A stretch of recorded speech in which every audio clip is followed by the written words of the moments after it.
In this video, we're going to talk about protein synthesis and DNA replication. This question might be asked in an essay. Maybe they may ask you to elaborate between protein synthesis and the DNA replication.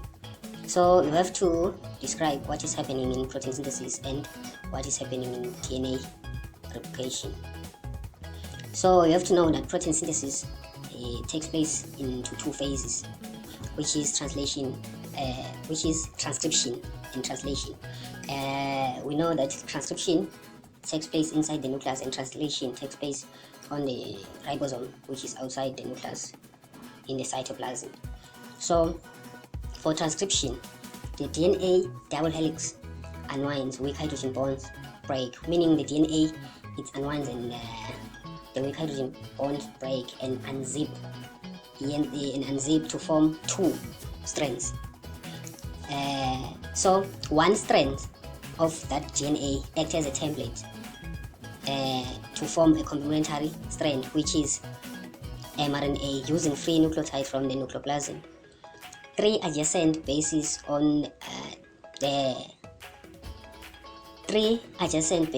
mRNA make up codon, which codes for an amino acid. mRNA move out of the nucleus through the nuclear pore into the cytoplasm, where it attaches itself to the ribosome, where translation begins. So for DNA, it's formed two strands, and one strand become mRNA.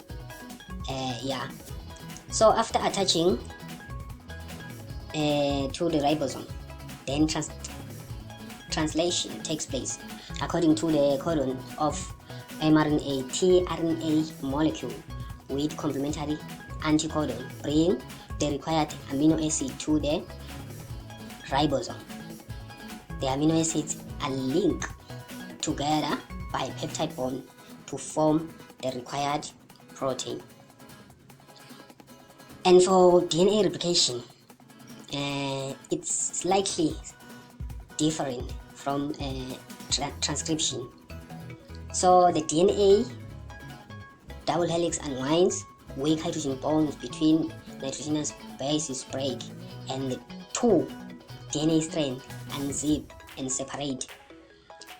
Each original DNA strand serves as a template to form a new strand, meaning both of the DNA strands they act as a template. You can remember that during transcription I said one strand acts as a template, but for DNA replication, each original strand serves as a template to form a new strand by attaching to free nucleotides from nucleoplasm to form complementary strand. Each DNA molecule now consists of one original strand and one new strand. The result is two genetically identical DNA molecules. So that is it for the protein synthesis and the DNA